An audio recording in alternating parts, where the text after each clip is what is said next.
안녕하세요. 저는 경기도 안양에 사는 34살 자영업자입니다. 분당에서 제법 규모 있는 편집샵과 온라인 쇼핑몰을 운영하고 있어요. 저도 사실 결혼을 약속한 사람이 있었습니다. 원래 계획대로라면 저는 지금 결혼한 유부녀였을 겁니다. 올해 봄 결혼 예정이었으니까요. 하지만 시댁 문제로 인해 파혼하고 지금은 혼자 살고 있습니다. 파혼한 전 남자친구는 저와 동갑내기였고, 조건만 보자면 제가 학벌이 대단하거나 잘난 건 아니에요. 저는 수도권 4년제 대학을 나왔고, 전 남자친구는 수도권 소재 공대를 나왔습니다. 대학 졸업 후 아주 잠깐 직장 생활을 하다가 부모님의 작은 도움과 제 퇴직금을 종잣돈 삼아 사업을 시작하게 되었고, 예상보다 일찍 성공을 거두게 되었습니다.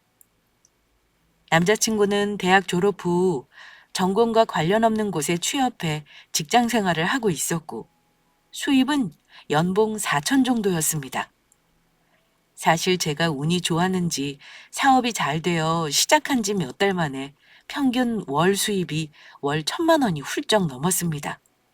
어느 달은 어지간한 회사원 연봉 정도로 벌 때도 있었어요. 왜 이리 차이가 나는 결혼을 하려고 했는지 궁금하실 테지만, 남자친구가 계산적인 사람은 아니고요. 저 사업 시작하기 전에 만났으니 처음에는 그렇게 수입이 차이 나지는 않았습니다. 남자친구가 저희 부모님께도 잘했고, 저 하자는 대로 다 하고 맞춰주는 것도 결혼을 결정하는 데 큰 이유였어요. 도대체 어디가 좋아서 만났냐고 하실 텐데, 남자친구는 제가 사업하기 전부터 사귀었으니 오래 사귄 것도 있고, 그때는 조건 같은 거 따지기보다는 서로 순수하게 좋아했었어요. 무엇보다 사업하고 나서 제가 자기보다 벌이가 좋아도 자격지심 안 부리고 저를 많이 응원해 줬습니다. 저를 최고로 하는 그 모습이 좋았습니다. 우리 집에 인사 왔을 때도 부모님 마음에 쏙 들게 행동해서 엄마가 아들 하나 얻은 것 같다며 좋아하셨어요. 우리 집은 딸만 있어도 애교 떠는 자식이 없는데 사위가 귀여워서 아들 하나 얻은 기분이구나. 큰 사위는 어렵지만 둘째 사위는 그런 느낌이 하나도 안 들지 뭐니. 말도 마. 아깐 엄마랑 아빠 앞에서 나름 얌전하게 있었던 거야. 원래 평소에도 나보다 더 말 많고 부침성 좋아. 남친 어머니가 좀 말이 많은 편이거든. 어머, 그러니? 그 집안은 아들만 둘 있다 그러지 않았어? 우리 집은 딸이 셋 있어도 정막이 흐르는구만. 그 댁은 아들이 전부 딸 같은 짓을 하는가 보구나. 지혁 씨 형은 그렇게 말이 많은 스타일은 아닌데, 암튼 지혁 씨네 집안 분위기가 말도 많고 식구들끼리 자주 만나고 챙기고 그래야 한다는 집이래. 우리 집하고는 좀 다르지. 엄마, 나 과연 시집 가서 잘 적응할 수 있을까? 그런 집에 시집 가서 가족으로 살면 또 나름 배울 점도 있는 거지. 너도 무뚝뚝하게만 하지 말고 네 예비 신랑처럼 부칩성 있게 해봐.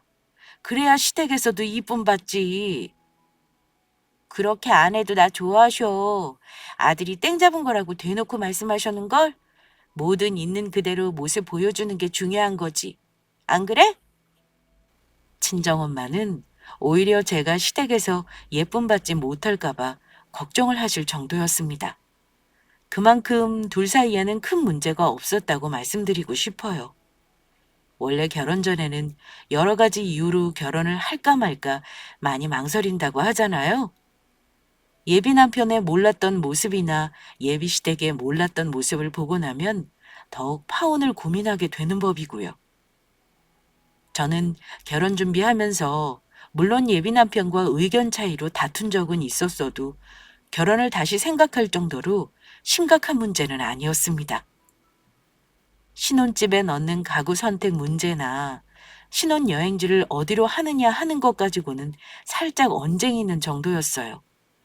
화혼을 고려할 만한 문제는 예비 남편과의 사이에서 딱히 크게 없었습니다. 저는 연애하는 동안 예비 시댁에 자주 가지는 않았어요.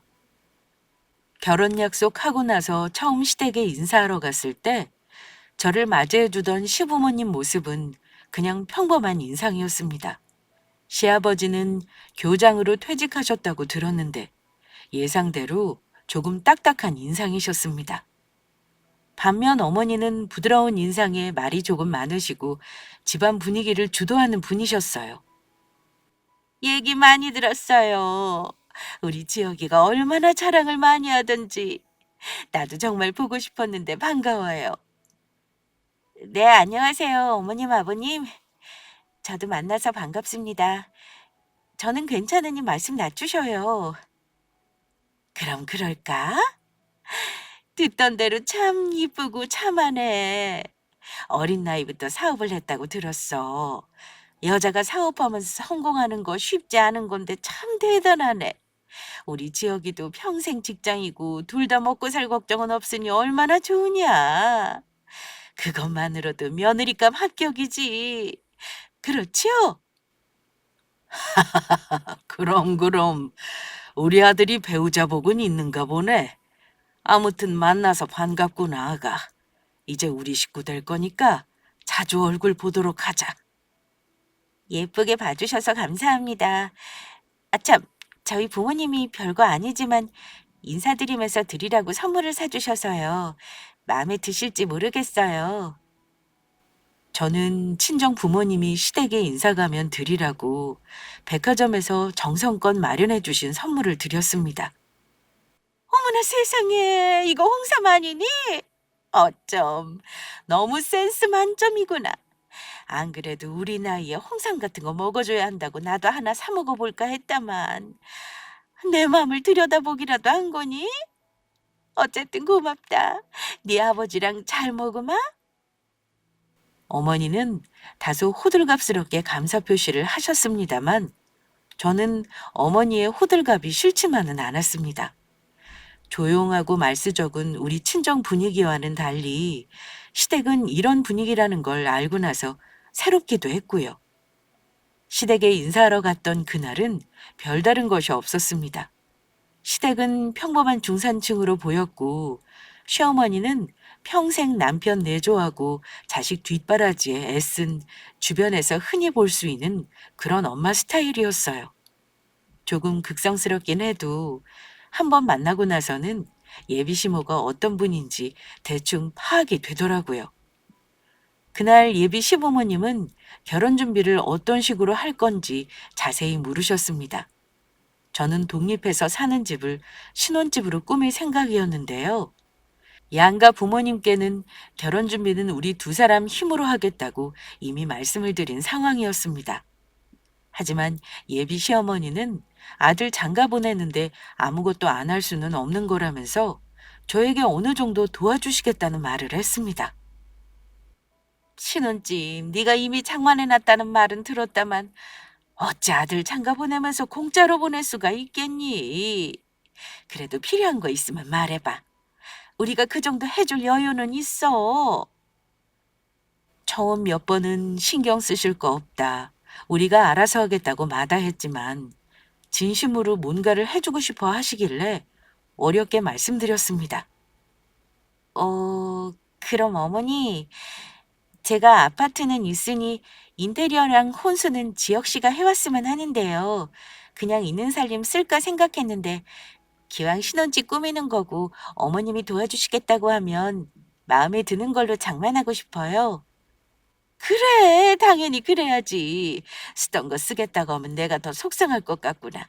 그건 나중에 지혁이랑 알아보고 견적 대충 내서 알려줘. 내가 최대한 맞춰주마. 저 녀석이 아마 모아놓은 돈이 많지 않을 거야. 원래 남자는 결혼 전에 돈을 많이 못 모으는 법이거든. 그러니까 우리가 모자란 부분은 채워주마. 그래야 우리도 너희 부모님 만날 때 면이 서지 않겠니? 다른 친구들 결혼할 때 얘기 들어보면 신혼집 문제부터 어그러지거나 혼수니 예단이니 상의하는 과정에서 틀어지는 경우도 참 많더라고요. 하지만 저는 그런 문제는 없었어요. 물론 제가 집을 해가니까 당연히 부담이 적었을 겁니다. 그래도 저한테 다 바라기만 한 건 아니고 뭐든 해주시려는 모습은 있었습니다. 예비 시부모님은 저를 무척이나 마음에 들어하는 눈치였습니다. 굳이 예비 남편에게 물어보지 않아도 알 수 있었어요. 혹시나 시댁에서 제가 돈 잘 버는 거 알고 내 돈을 노린다던가 아니면 나중에 아들이 같이 하길 원하거나 나아가서는 제 사업체를 뺏으려 하는 거 아니냐 할 수도 있는데 예비 남편은 그럴 주제가 못 됩니다. 그건 본인도 알고 그 가족들도 알고 있었습니다. 처음 시댁에 인사드리고 나서 상견례 전까지 친하게 지내자는 어머니 말에 가끔 예비 시부모님과 식사를 하곤 했는데요. 예비 남편은 만날 때마다 자기 부모 앞에서 저를 엄청 떠받들곤 했습니다. 엄마, 나는 결혼해서도 무조건 지영이 말만 들을 거예요. 지영이가 하자는 대로 해서 안 되는 거 없거든요. 나는 평생 운을 지영이 만나는데 다 썼거든요. 엄마도 그렇게 생각하시죠? 이렇게 말하면 시가 식구들도 남편을 팔불출이라고 하면서도 마누라 말 잘 듣고 살라고 하셨습니다. 그래, 네 말이 맞다. 결혼해서 여자 말 잘 들어야 집안이 평화로운 거지. 게다가 너보다 돈도 잘 버는 마누라 아니니? 너도 어디 가서 지영이만한 애 만나기 힘들 거야. 얘 지영아, 너도 우리 아들이 하는 말 들었지? 너는 네 말 잘 듣는 신랑 만나서 좋겠다. 어쨌건 자주 봐야 진짜 가족이 되고 친해지는 법인 거니 우리 앞으로 자주 보자. 네, 어머니. 저도 자주 보면 좋죠. 근데 제가 일 때문에 주말에도 가끔 출장이 있거든요. 결혼 전에 자주 못 오더라도 이해해 주세요. 어머, 예. 결혼하고 나면 당연히 우리 가족 규칙을 따르겠지만 결혼 전에 자주 봐야 익숙해지는 거 아니니? 쉬고 올리려면 아직 6개월이나 남았잖아. 그동안 자주 보고 기회 되면 여행도 한번 가고 싶구나. 막상 결혼하기로 하고 시댁에 인사를 드리고 나서는 시어머니는 시골리기 전에 친하게 지내자는 말씀을 자주 하셨습니다. 심지어 기회가 되면 여행도 가자는 말을 하셨어요. 일단 저는 어머니 말씀에 긍정적으로 대답은 했습니다. 다만 예비 남편은 가족이랑 너무 친하고 좋아한다는 게 문제더라고요. 양가 분위기 다른 거야 가풍이라 어쩔 수 없는 건 알지만 인사드리자마자 벌써 가족이 된 것처럼 자주 부르시는 건 조금 부담스럽긴 했습니다. 예비 남편은 가족이란 모름지기 자주 만나서 모이고 밥 먹고 그래야 하는 줄 아는 사람이었습니다. 저는 그게 좀 불편했습니다. 사실 저희 친정집은 가족 행사가 거의 없습니다. 부모님 두 분 생일과 특별한 날 가족 외식 외에는 자주 모이지 않아요. 위로 큰언니도 결혼해서 부산에 사니 너무 멀어 자주 못 보기도 했고, 막내는 해외에서 학교를 다닙니다. 또 제가 사업으로 바쁜 것도 있고요. 저도 결혼 준비하기 전부터 독립해서 살고 있기 때문에 친정 부모님도 자주 못 보고 사는 형편이었습니다. 그렇다고 우리 가족이 사이가 안 좋은 건 절대 아니에요. 어느 가족이든 그 집안의 상황이 있는 거니 가족 구성원들끼리 자주 보고 살지 않는다고 해서 나쁘다고 할 수는 없는 거라 생각합니다. 반면 예비 남편 쪽은 모든 가족 생일마다 모여서 식사하고 그 외에도 자주 모이는 집안이었습니다. 시댁에서 저를 예뻐해 주시는 것도 좋았고 결혼하는데 다른 문제로 태클 안 거시는 것도 다 좋았는데 그거 하나는 좀 불편하더라고요. 그래서 몇 번 시어머니에게 불려다니다가 솔직하게 마음을 얘기했는데 그때 처음 예비 남편과 살짝 말다툼 비슷하게 언쟁을 한 적이 있었습니다. 지영아, 이번 주말에 우리 형 생일이거든? 엄마가 오랜만에 가족들 다 모여서 집에서 해 먹을 거라는데 자기도 당연히 올 거지? 뭐? 이번 주 토요일이면 내일 모레잖아. 나 그때는 중요한 일정이 있는데? 미안한데 나는 참석 못하겠다. 중요한 미팅이 있어. 자기가 어머니께는 나 못 간다고 잘 말씀드려줘? 그런데 제가 중요한 일이라는 말에 예비 남편은 결혼 약속 전에는 안 하던 반응을 보였습니다. 중요한 일? 가족 행사만큼 중요한 일이 어디 있다고 그래? 너는 나랑 결혼까지 하는 마당에 우리 가족 일보다 네 일이 더 중요하다는 거야? 그 일 한 번 일정 미룬다고 큰일 나는 거 아니잖아. 엄마가 너 꼭 데리고 그랬단 말이야. 우리 형수 지난번에 봤지? 형수가 음식 솜씨가 기가 막히거든. 너랑 같이 준비하면 수월할 것 같다는데 네가 조금만 일찍 와서 도와주면 점수도 따고 더 좋지 않을까? 우리 형수랑 형님 동서지간으로 잘 지내려면 주영이 네가 알아서 잘해야 이쁨 받는 거야. 심지어 예비 남편은 제가 자기 형수에게 잘 보여서 점수를 따놓으라는 얘기까지 했습니다. 하지만 그 얘기 듣고 나서는 반발심이 생기더라고요. 점수를 따라니? 내가 자기네 집에 결혼 전부터 아주버님 생신상까지 차려가며 점수를 따야 하는 거야? 자기 정말 이상한 사람이다. 자기네 가족들이 서로 끈끈하게 지내는 건 나도 잘 알아. 나도 정해진 일정이 없었다면 참석했을 거고. 하지만 내일까지 미뤄가면서 당신 형 생일 차리는 거 도와주는 건 아니라고 봐. 어차피 결혼하면 우리 가족 되는 거고, 우리 집 분위기에 적응해야 하는 거잖아. 미리미리 며느리돌이 하는 게 왜 싫다는 건지 이해가 안 간다.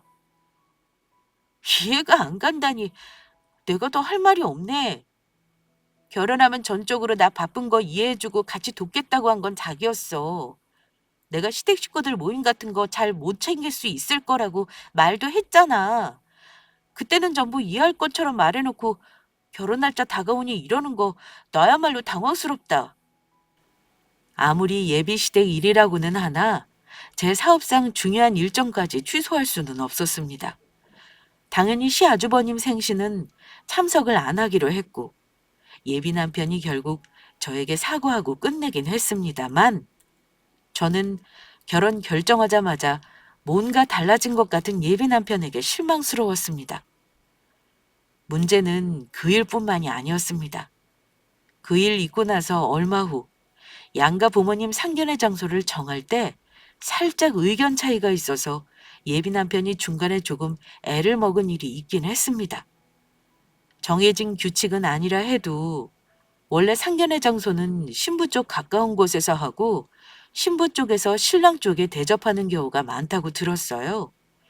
친정 부모님은 대접을 잘해드리고 싶은 마음에 아빠가 중요한 거래처 접대할 때 가는 고급 한정식 집으로 예약해 대접하고 싶다고 하셨습니다. 예비 남편에게도 사전에 날짜 조율하면서 얘기했어요. 그런데 그 얘기를 하니 예비 남편이 난감하다는 표정을 짓더라고요. 상견례는 우리 아빠가 대접하고 싶으시다는데 괜찮지? 자기네 집에서 1시간 거리 정도면 오실 때 부담도 없으실 거고. 아빠가 중요한 손님 모실 때 가는 곳이라 음식이나 분위기도 괜찮은 곳이래. 날짜만 정해주시면 아빠한테 말씀드릴게. 1시간? 그렇게 먼 거리라고? 우리 어머니가 차를 오래 못 타셔서 말이야. 일단 내가 말씀은 드려볼게. 1시간 차 타는 것도 힘드시다는 거야? 그럼 자기네 집 근처로 알아볼래? 우리 식구가 자기네 가족보다 많아서 아빠가 대접하고 싶어 하신 건데 어머니가 힘드시다면 할 수 없지. 그래, 일단 네 말은 무슨 뜻인지 알겠어. 나도 부모님이랑 상의해보고 알려줄게. 그러자 예비 남편은 자기 부모님과 상의 후 알려주겠다고 하더군요. 상견례를 어디서 하든 그게 무슨 큰 문제겠어요. 어머니가 힘드시다고 하면 예비 남편 가까운 곳에서 해도 상관없었고 부모님께도 그렇게 말씀드리면 그만이 문제였습니다. 시댁이 의정부고 저희는 분당이라 방향이 완전 반대로 다르다 보니 장소 잡기가 사실 쉽지만은 않았지만 우리 집 근처로 오는 게 힘들다고 하시면 중간인 서울에서 만나도 아무 상관 없었어요. 그런데 예비 남편과 의논한 지 며칠 후 예비 시어머니가 전화를 주셨습니다. 무슨 일인가 하고 전화를 받았는데요. 예비 시모가 조심스러운 목소리로 하시는 말씀이 예, 우리 지혁이한테 상견례 장소 얘기는 들었어. 네 친정아버지가 대접하고 싶으시다고 너희 쪽에서 가까운 곳으로 하고 싶다고 했다며? 네, 어머니. 근데 어머니가 몸 안 좋으시다고 차 타는 게 힘드시면 굳이 그러지 않으셔도 돼요. 장소를 다시 정할까요? 저는 예비 시모가 괜히 미안한 마음이 들어 전화를 하신 줄만 알았습니다. 장소는 다시 정하면 되는 문제고, 너희 쪽에서 이미 정해놓고 통보했다는 게 아무리 생각해도 우리는 기분이 나쁘구나. 그렇잖니. 너희 쪽에서 살 테니 우리가 너희 집 가까운 데로 오라는 건데, 원래 상견례라는 건 신랑 쪽에서 먼저 정하는 거야. 결혼 전부터 여자 집에서 먼저 정해서 통보하는 식으로 느껴져서 기분이 좀 그렇더라. 아무튼 내가 전화한 건 이번에는 네 쪽에서 하자는 대로 하겠다만, 결혼해서는 네 마음대로 중요한 일 정하고 통보하는 식으로 말하는 일을 없었으면 해서야. 내 말 혹여 곱깝게 듣는 거 아니지? 고작 상견례 장소 정하는 문제로 제가 이런 말을 들어야 하는 문제인가 잠시 머릿속이 혼란스러웠습니다. 어머니, 기분 언짢으셨다면 제 말은 못 들은 걸로 하시고 어머님이 원하시는 장소로 정하셔도 돼요. 저희 아빠가 그렇게 하고 싶다고 의사를 물어보신 거지 꼭 저희 집 가까운 곳에서 해야 한다고 고집 부리시는 것도 아니니까요. 그러자 시어머니는 어쩔 수 없다는 듯이 이렇게 말씀하시더라고요. 아니 뭐 됐다. 어쨌든 식구들도 많고 너희 쪽에서 대접하겠다고 하는 거 아니냐. 네 친정 부모님께는 그렇게 하겠다고 말씀드리렴. 식사비 반반 부담하는 것도 좀 웃기지 않니? 뭐 너희 쪽에서 부담하겠다면 더 좋겠지만. 어머니는 식사비가 아까우셨던 걸까요? 아니면 제가 마음대로 상견례 장소를 정하기에 못마땅하셨던 걸까요? 어머니가 저에게 마음에 안 든다고 하신 걸 납득하지 못한 채 저는 죄송하다는 말씀을 드렸고, 장소는 친정아빠가 정한 1인분에 거의 10만 원씩 하는 한정식 집으로 결정했습니다. 저는 예비 남편에게 싫은 소리를 할 수밖에 없었습니다. 중간에서 본인이 충분히 조율 가능한 일임에도 어머니가 굳이 저에게 저런 전화를 하신 것이 이해가 가지 않았습니다. 어쨌든 저는 굳이 시어머니가 저에게 한 말을 친정 부모님께 전하지는 않았어요. 공연히 양가 부모님 만나기도 전부터 마음 상하는 일이 될까 봐요. 저는 결혼 준비하면서 예비 남편에게 실망했던 일 때문에 마음이 복잡했습니다. 하지만 주변 친구들 얘기 들어보면 더 심한 일로 다투다가 파혼하는 경우가 많다고 하길래, 저는 결혼 전에 누구나 겪는 매리지 블루라는 게 이런 건가 하고 애써 심각하게 생각하지 않으려 했습니다. 상견례하고 나서 본격적으로 혼수도 장만하고 결혼이 임박하면 혼란스러운 기분도 나아지겠거니 했어요. 그리고 우여곡절 끝에 상견례의 날이 다가왔습니다. 지금해야 하는 말이지만 저에게 있어 상견례 날은 슬프기도 하고 기쁘기도 한 날이었습니다. 그 이유는 인생의 중대사를 결정하는데 가장 결정적인 날이었기 때문입니다. 그날 저는 예비 시댁 식구들, 특히 시어머니 될 사람의 원래 인간성을 엿보게 되었고 파혼을 결정했습니다. 사람이 아무리 자기 본 모습을 감추려고 해도 예기치 못한 위기가 닥치면 본래 인성이 탄로나는 법이더군요. 상견례 날 모인 양가 식구들은 처음에는 분위기가 좋았습니다. 서로 상대방 자식 칭찬도 당연히 했고요. 특히나 예비 시모는 아들보다 제가 해오는 게 많다며 송구스럽다고 어찌나 저를 치켜 세우셨는지 모릅니다. 사돈댁이 딸내미 하나는 참 야무지게 키우셨네요. 우리 아들은 지영이에 비하면 아직도 마냥 철없어 보이는데 말입니다. 많이 부족하지만 우리 아들 잘 좀 부탁드립니다. 아이고, 별 말씀을요. 우리 딸이 말수도 적고 무뚝뚝한 편이라 오히려 제가 마음이 조마조마하네요. 시댁 가서는 시부모님께 사근사근하게 하라고 당부했습니다만 아마 지역이만큼 사근사근하지는 않을 겁니다. 우리의 성격이니 이건 안사돈께서 이해해 주셔요. 우리 딸이 그런 면이 있어도 자기 부모랑 가족은 참 잘 챙기는 아이입니다. 아마 잘할 거예요. 예, 저도 지영이 그런 면이 있다는 거 잘 압니다. 그래도 속 깊은 아이인 거 압니다. 이제 우리 며느리 됐으니까 저도 딸처럼 생각하고 친하게 지내야죠. 담소가 오고 가고 신혼집 문제와 예단이나 혼수 의논을 간단히 하셨지만 양가 부모님의 의견 충돌은 없었습니다. 일단 집이라는 가장 큰 문제를 제가 안고 하는 거라 시댁에서는 거의 맞춰주겠다는 입장이셨어요. 그리고 당연한 말이지만 감사하다는 인사도 하셨습니다.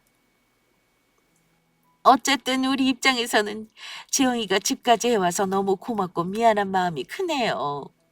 그래서 집 리모델링 비용하고 혼수는 우리 쪽에서 최대한 하고 싶다는 대로 해주려고 합니다. 남들 같으면 흠잡을 수도 있는 문제인데 정말 감사합니다. 제가 보탠 것도 아니고 지영이가 자기 힘으로 한 일인걸요. 크게 마음 쓰지 않으셔도 됩니다. 자, 이제 중요한 문제는 다 의논한 것 같으니 식사 천천히 하실까요? 오늘은 제가 대접하는 거니 다들 맛있게 드셨으면 좋겠네요. 저는 이렇게 비싼 한정식 집인 줄 몰랐지 뭡니까? 이런 대접을 해주시는데 당연히 먼 거리도 와야죠. 잘 먹겠습니다, 바깥사돈. 그때까지만 해도 상견례 분위기는 별다를 것이 없었습니다. 저는 큰 산을 하나 넘은 것 같아 마음이 홀가분했어요. 그리고 몇 달 남지 않은 결혼식을 잘 준비하려고 마음을 가다듬었습니다. 그런데 양가 가족들이 식사를 마치고 자리를 정리하고 식당을 나갈 무렵 전혀 예상치 못했던 사건이 터지고 말았습니다. 인사를 나누느라 앞을 잘 안 보셨던 건지 가게 문을 막 나서면서 계단을 보지 못한 예비 시모가 느닷없이 우리가 모두 지켜보고 있는데 넘어지신 겁니다.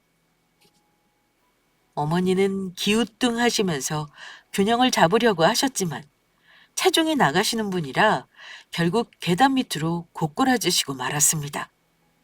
그 광경 보는 우리 가족과 예비 남편 가족들이 놀란 건 말할 것도 없고 어머니도 넘어지시고 나서 많이 아프신지 신음소리를 내셨습니다. 아이고, 나 정말, 아이고, 아파라. 어머, 어머니, 괜찮으세요? 어떡하면 좋아. 자기야, 빨리 어머니 일으켜봐. 많이 다치신 거 아니야? 한사돈, 괜찮으세요? 아이고, 이를 어쩌면 좋아. 나가시면서 계단을 못 보셨구나. 계산을 하시던 아빠도 깜짝 놀라셔서 달려 나오셨고 가족들 모두 걱정스럽게 어머니 상태를 살폈습니다. 그런데 젊은 사람 같으면 바로 일어났을 텐데 예비 시부는 누운 채로 일어나지를 못하셨습니다. 너무 아프신지 일으키려는 가족들에게 자기 몸을 건들지 말라며 손사래를 치셨어요. 아이고, 나 아무래도 크게 다친 것 같다. 도저히 못 일어나겠으니 119 좀 불러라. 허리가 나갔는지 도저히 못 움직이겠어. 너무 아파서 숨도 잘 못 쉬겠구나. 어서 119 좀 불러줘. 그래, 지영아. 얼른 구급차부터 불러야겠다. 사돈, 일단 진정하세요. 괜찮으실 겁니다. 외관상 피나는 곳은 다행히 없네요. 아프시더라도 조금만 참아보세요. 친정아빠가 놀란 예비시모를 진정시켰지만 어머니는 너무 아프신지 이성을 잃고 소리를 지르셨습니다. 너무 놀란 저는 구급차를 불렀습니다. 예비 남편과 그 가족들은 갑작스런 상황에 우왕좌왕하는 모습이라 저라도 정신 차리고 빨리 이 사태를 수습해야 했어요.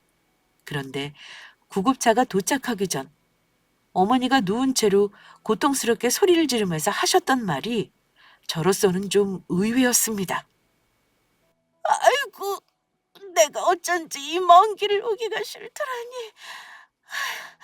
가뜩이나 허리 안 좋아 1시간 이상 차 타는 거 힘든데 이 꼴을 당하려고 내가 여기까지 왔다니. 아이고, 죽겠네. 10만 원짜리 정식 얻어먹고 치료비 수백만 원 나가게 생겼구나. 어? 아예 지혁아, 그러고 서 있지 말고 얼른 엄마 좀 어찌 좀 해봐라. 구급차는 부른 거야? 시어머니가 신경질을 내자 예비 남편은 당황하면서 대답했습니다. 엄마, 조금만 기다려요.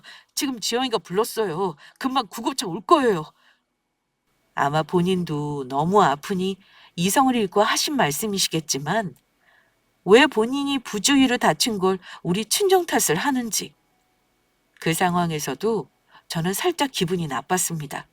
하지만 우리 친정 부모님은 일단 사람이 다친 게 중요하다 생각하셨는지 별다른 말씀은 없으셨어요. 그렇게 분위기 좋았던 상견례의 마무리는 어이없게도 예비 시모의 낙상사고로 끝나고 말았습니다. 예비 시어머니가 병원에 실려가고 나서 양가 식구들은 황망하게 인사를 했습니다. 저는 굳이 예비 남편 가족을 따라 나서지는 않았어요.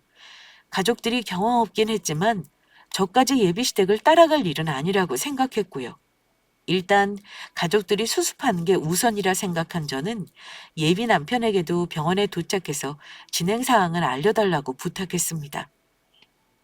어머니가 구급차에 실려가고 나서 우리 가족들도 집에 왔는데 당연히 마음이 편치 않았어요. 저희 부모님도 많이 놀라셨고 걱정을 많이 하셨습니다. 세상에, 거기서 그렇게 넘어지실 거라고는 생각도 못했다. 계단이 높은 것도 아니고 고작 2칸짜리인데 왜 그걸 못 보신 거래? 그래도 어디 부러지신 것 같지는 않던데 많이 안 다치셨으면 좋겠구나. 지금 지혁이가 문자 왔는데 병원 도착해서 검사했대. 다행히 어디 부러진 데는 없으신데 원래 있던 디스크가 터졌다 그러시네. 며칠 내로 수술할 건가 봐. 당분간 입원해서 치료하시면 괜찮으실 거래. 너무 걱정하지 마, 엄마. 그래도 보통 수술이 아니잖니. 하필 상견례 날 이런 일이 생겨가지고 내가 마음이 너무 안 좋구나. 그래, 수술 정해지면 알려달라고 해. 우리도 잠깐 가봐야지. 엄마 아빠는 고관절 골절이었다면 큰일 났을 거라며 불행 중 다행이라고 생각하자고 하시더군요. 결국 이틀 후 시어머니는 허리 수술을 받으셨고 보행이 가능할 때까지 병원에 입원하기로 하셨다는 연락을 받았습니다. 우리 엄마 내일 수술하신대. 많이 걱정했지? 근데 나야말로 걱정이다. 우리 형도 일하고 형수도 일하는 사람이라 엄마 옆에 붙어 있을 사람이 없대. 내가 며칠은 휴가 내서 해보겠지만 아버지도 일을 하시니 엄마 옆에 간병을 못하니 어쩌면 좋을지 모르겠어. 영업장에서 다친 거라고 가게에서 보험료도 받을 것 같아 다행이긴 한데 간병이 문제네. 시어머니 간호할 사람이 없다고 걱정을 하길래 우리가 정한 상견례 장소에 오셨다가 다치신 어머니에 대한 도의적인 책임 차원에서 제가 간병비를 지원해 주겠다고 했습니다. 간병인 쓰는 거 부담 갖지 말고 구해봐. 비용은 내가 대줄게. 우리 집 근처로 오셨다가 다치신 건데 이 정도는 내가 당연히 해드려야지. 예비 남편은 은근히 좋아하며 알았다고 했고 저는 어머니가 수술하시고 나서 며칠 정도 있다가 병문안을 가려고 했습니다. 어머니 수술하고 난 다음 날 제가 직접 전화를 드려 안부를 물었고요. 그런데 어머니 목소리가 뭔가 차갑게 느껴졌습니다. 내가 병원에 바로 찾아가지 않아서 서운하실 수도 있겠다 싶은 생각에 저는 이튿날 중요한 일정도 뒤로 미뤄두고 어머니가 입원해 계신 병원에 찾아갔습니다. 예비 남편은 회사 때문에 저 혼자 가야 했어요. 병실에 가봤더니 어머니는 생각보다는 양호해 보이셨습니다. 어머니, 저 왔어요. 그날 많이 놀라셨죠? 수술은 잘 됐다고 들었는데 이제 좀 괜찮으세요? 괜찮으시냐는 제 물음에 어머니는 입을 삐죽거리며 대답하시더라고요. 괜찮기는 죽다 살아났지. 이렇게 대답을 하시더니만 저에게 뜻밖의 말씀을 하셨습니다. 너 우리 지역이더러 간병이 쓰라고 했다면서? 나온 참 기가 막혀서 대뜸 간병인 얘기를 꺼내시더라고요. 네, 어머니 병원에 보름이나 계셔야 한다면서요. 아주버님이나 형님도 그렇고 지혁 씨도 그렇고 다들 일하는데 어머니 옆에 하루 종일 붙어 있는 건 어려울 것 같아서요. 우리 동네 오셨다가 다치신 거라 제가 그 정도는 해드리는 게 도리인 것 같아서요. 누가 간병인 불러달라든? 나는 알지도 못하는 사람들한테 내 몸 맡기는 거 싫다. 네가 나를 정말 생각했으면 간병인을 쓰라고 할 게 아니라 네가 직접 시어머니 간호를 하겠다고 했어야지. 간병인이라니. 내가 얼마나 기가 막혔는 줄 알아? 너는 나중에 시부모가 힘없어지면 요양원에 보내버리고 사람이나 써서 돌보는 며느리겠구나. 저는 어머니 말을 듣고 나서야 왜 목소리가 차가운 건지 이유를 알았습니다. 어머니, 저도 사업하는 사람이라 바쁜 거 아시면서 그러세요. 베테랑 간병인으로 구해드릴 테니까 너무 염려 마세요. 그런데 어머니는 역정을 내시며 저에게 말도 안 되는 요구를 하셨습니다. 베테랑 간병인이고 뭐고 필요 없대도. 쓸데없는데 돈 쓰려면 그 돈 차라리 나한테 주지 그러니? 예, 이제 너 우리 식구야. 내가 딸처럼 생각하겠다고 한 거 잊었니? 나는 간병이 같은 거 싫으니 내일부터는 지영이 네가 내 병시 중 들어라. 상견례까지 했는데 너도 며느리 도리는 해야지. 네 형님은 며칠간 나 때문에 고생 많이 했어. 이제는 네 차례다. 그런데 결혼도 안 한 마당에 며느리 도리를 얘기하시는 시어머니에게 저도 순간적으로 화가 났습니다. 어머니, 예상 못하게 다치셔서 기분 안 좋으신 건 알아요. 그렇지만 그걸 화풀이하듯 저더러 간병을 하라는 건 너무 억지세요. 막말로 그 자리에서 어머니 떠민 사람 아무도 없고요. 어머니 혼자 발 헛디뎌서 넘어지신 거잖아요. 어머머, 얘 본심 나오는 거 봐라. 나 혼자 넘어졌으니 알아서 하라 이거니? 간병이만 붙여주면 다라 이거야? 하필 그 식당에서 상견례를 하자고 한 너희 친정부모는 책임이 없어. 내가 치사해서 그것까지 책임 물을 생각은 없었어. 네가 와서 나 간병하겠다고 하면 묻으려고 했다. 근데 너 이렇게 나오는 거 보니 아주 못 쓰겠구나. 저야말로 예비 시모가 저에게 억지를 부리는 거 보고 놀라고 말았습니다. 그동안 그야말로 좋은 시어머니인 척한 게 다 연기였던 겁니다.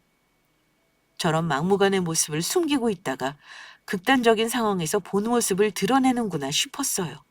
저는 이런 모습을 보고 나서 그 집에 가족이 될 생각은 없었습니다. 저야말로 어머니 이런 모습 정말 충격인 거 아세요?